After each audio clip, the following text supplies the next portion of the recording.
We're here to reopen our country. We need to bring our economy back up. It's killing businesses doing this. I feel the government has taken advantage of a virus and overstated it, added to the numbers, and people are becoming afraid and scared. People practice, safe hygiene, social distancing, whatever, at their own discretion. Open New Jersey now! Open New Jersey! Minnesota's going red!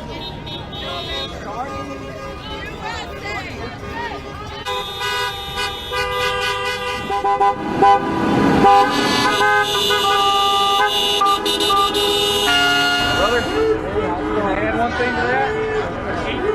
Liberty must prevail. If we don't get to work, you don't get to work. Freedom is essential. Our community is struggling. My husband is on unemployment for the first time in our life. And it's unwillingly that we're taking unemployment. We want to go back to work. Time for our state to be opened up. We're tired of not being able to buy the things that we need, go to the hairdressers, get our hair done. It's time to open up.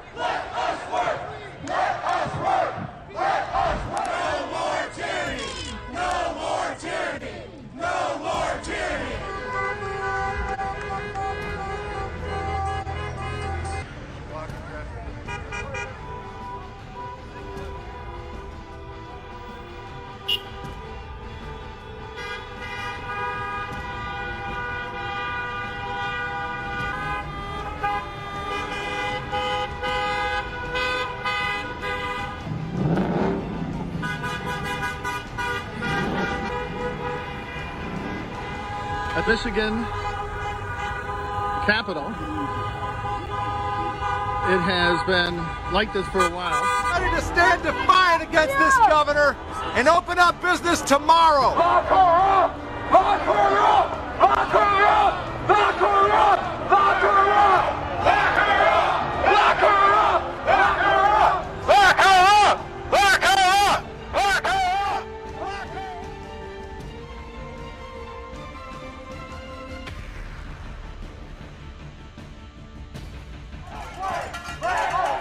Across the country, protests are spreading from Texas to North Carolina to Virginia. I'm out here today because I don't think that the government really has any business telling us what we can and cannot do.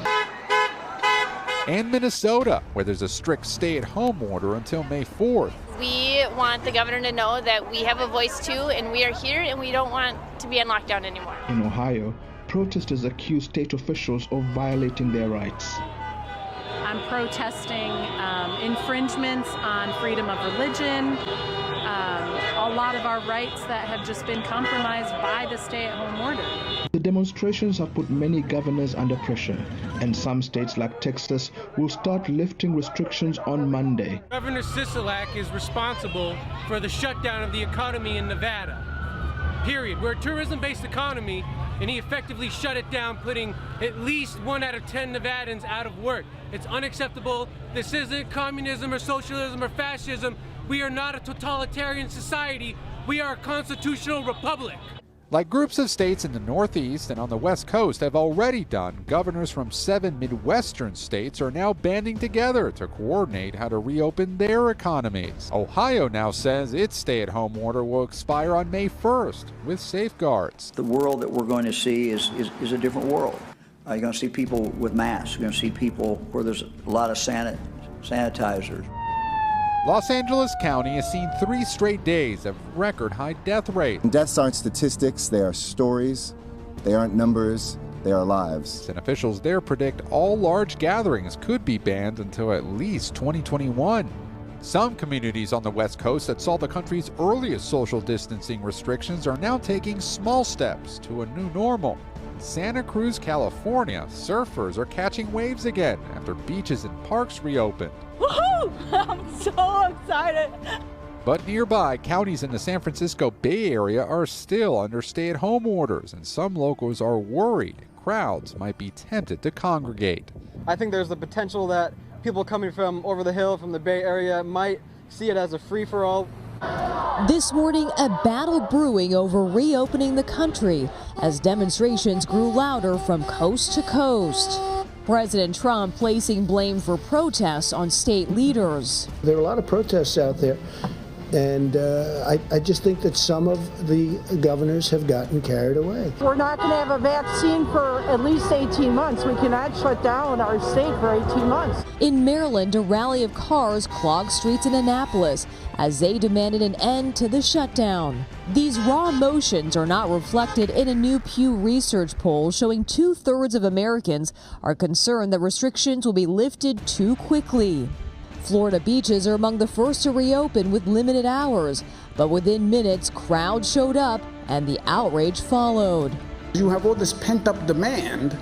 You open a beach, people will drive from everywhere to go to a beach. Tonight, the scene that is likely to get a lot of attention this week, and a few hours ago, Duval County in North Florida partially reopened its beaches. Beaches are closed no more, at least in Jacksonville, and that scenario of limiting crowds doesn't seem to be working. Thursday, they announced they were opening up their beachfront for essential activities while adhering to social distancing guidelines as described by Governor Ron DeSantis. Those include things like exercise and fishing. But this is what it looked like an hour into loosening restrictions. New York won't be back to normal anytime soon. The governor says testing needs to ramp up before the state can move forward. There's no perfect way to do this. And at food banks across the country, stunning images of Americans waiting in line for their next meals. I've always, worked. I've always been able to support myself, support my family. It's always been okay. It's a lot different right now. President Trump is chief among those pushing to get America back to work. The president also dished out anger at Democrats and the media, claiming judgments about his handling of the pandemic are another form of a, quote, partisan witch hunt. As Dr. Deborah Birx presented graphics showing some good news, the U.S. mortality rate is lower than many other countries, the president interrupted her to criticize China for not being truthful enough about its own cases of illness and death. Does anybody really believe this number? I put China on there so you could see how basically unrealistic this could be. Put that slide back if you would. Does anybody believe this number? Does anybody believe this number? You saw more and this is why bags on television than that. That's the key, right? The key is not can you open up today. The key is can you stay open? Because at the moment we open up, the virus is going to start spreading. That's just basic biology, and we've got to be ahead of it. We got to stay on top of it, and the only way we do that is through testing, tracing, and isolation. And I don't know any state that's quite ready to do that. There's an eye-opening new study from a team of researchers at Harvard School of Public Health. It predicts under certain scenarios the potential need for those measures and school closures to continue until 2022. Yes, there's a concern about the economy. Yes, there's concern about the impact that that's going to have. But there's nervousness that we'll lift the restrictions too soon. And there's nervousness because we seem to be lacking on testing. This morning, there are more than 728,000 confirmed coronavirus cases in the United States, with more than 38,000 deaths from the disease. Willie, good morning to you. Today marks 1 month since Americans were first asked to stay at home. And here in New York, the governor says it's still too soon to reopen. Meanwhile, there's growing pressure in other parts of the country from people who want to get back to work, and they're protesting to make that happen. I feel like our jobs are all essential in the state of Minnesota, and I don't feel like any governor, even Governor Walz or anybody else, can't determine who or when we decide we want to go to work or where we work or anything like that. That's why I'm out here.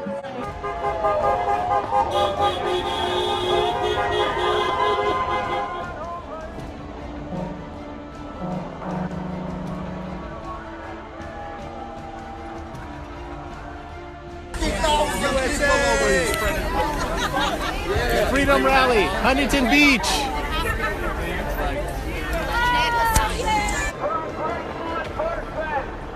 At the Huntington Beach protest, the anti-lockdown protest. Come on down! Thank the men in blue! These are people expressing their views. I see where they are and I see the way they're working. They seem to be very responsible people to me. I know that people are angry, and that's okay. And if you want to take it out and send it my way, if it makes you feel better, that's fine. We know that this rally endangered people.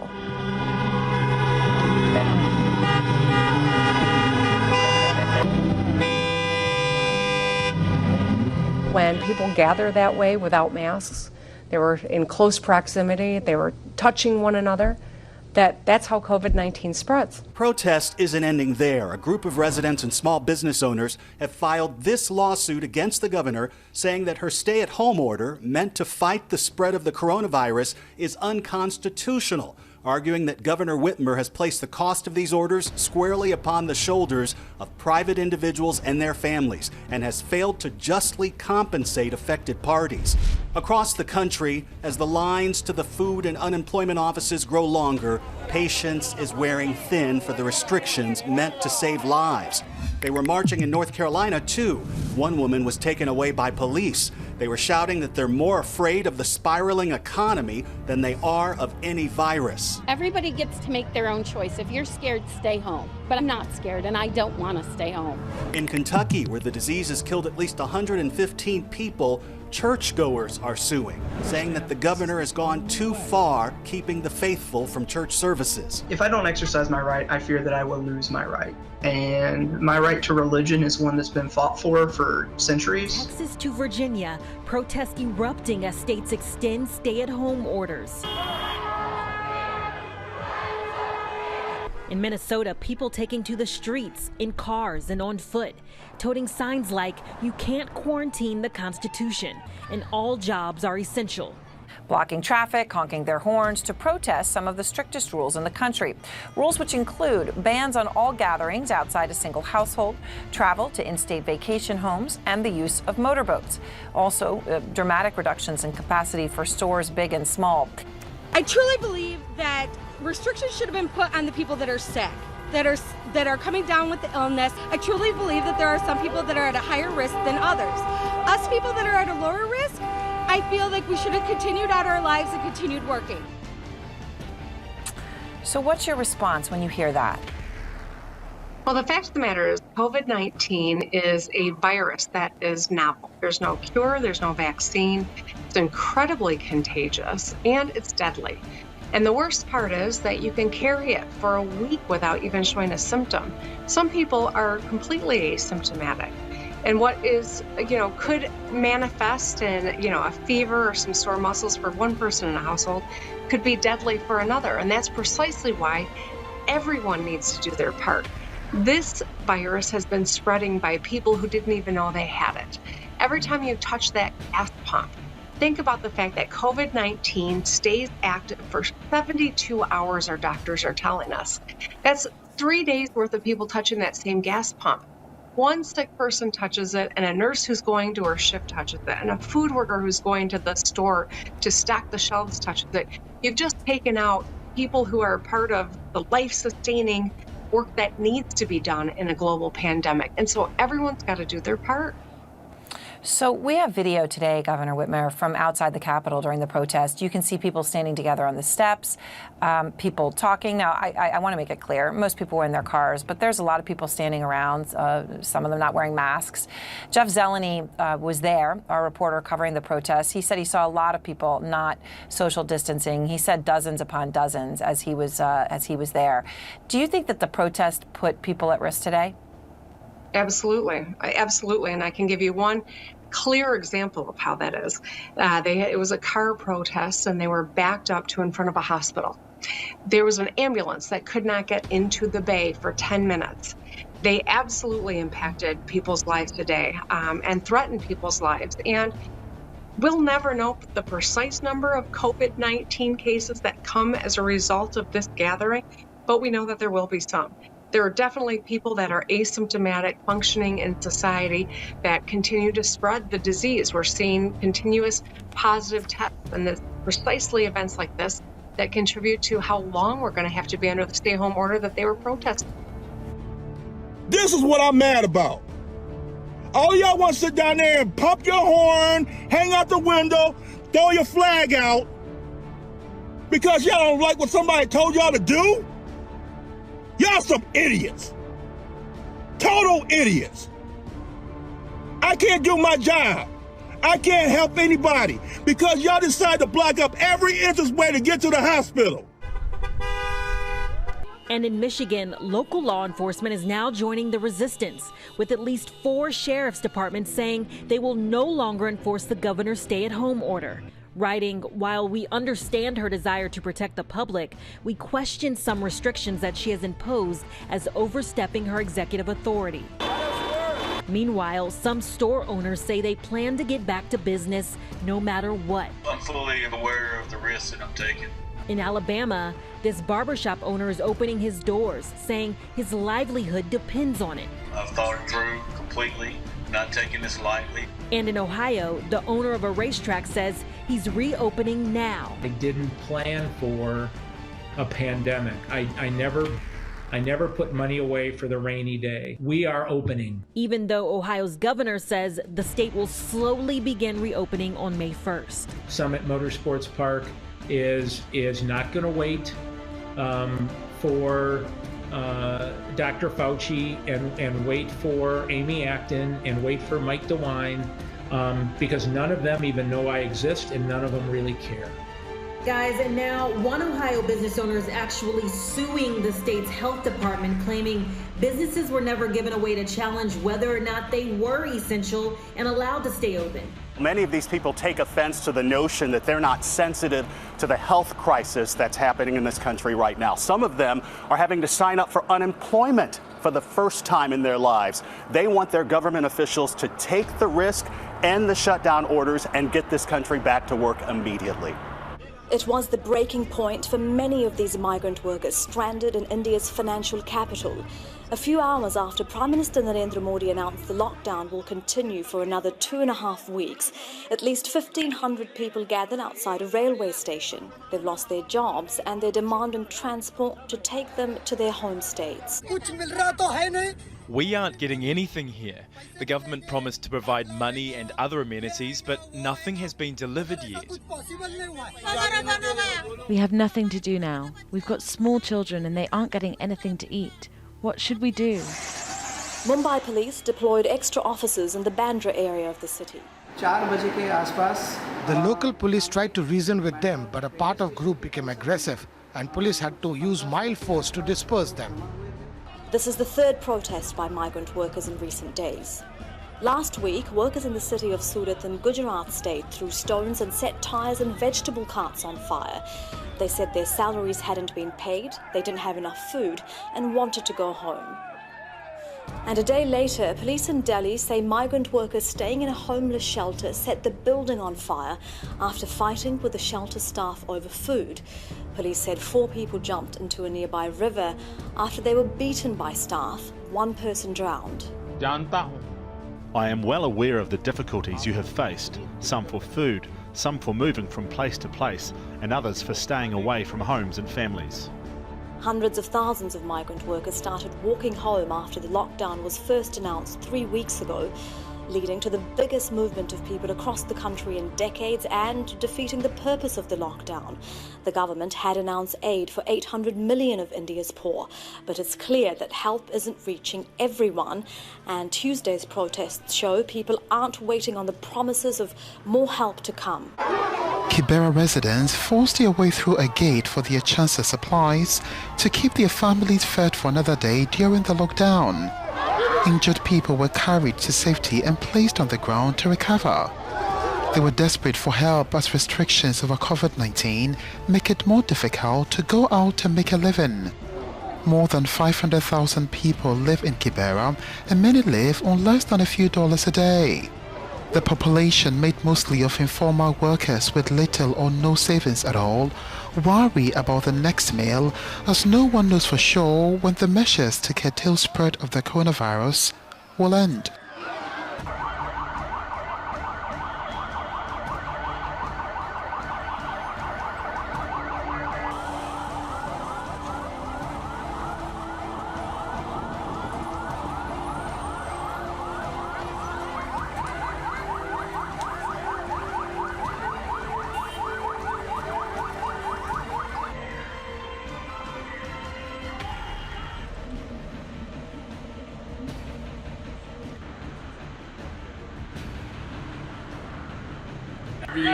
feel like it's not enough protection for refugees. So that's why we do a demonstration and to fight for their rights as well. Wir zeigen Widerstand gegen das rassistische System der Schweiz und machen darauf aufmerksam, dass auch vor Corona schon Notstand war. Wenn ihr stehen würdet, gegen die Struktur.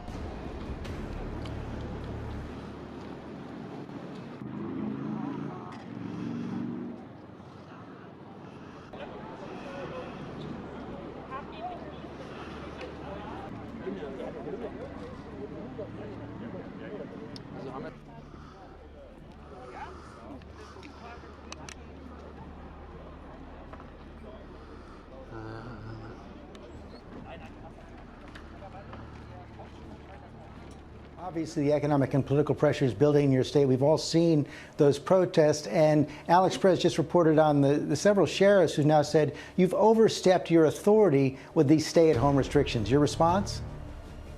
4 sheriffs out of 83 sheriffs making a point, that's fine.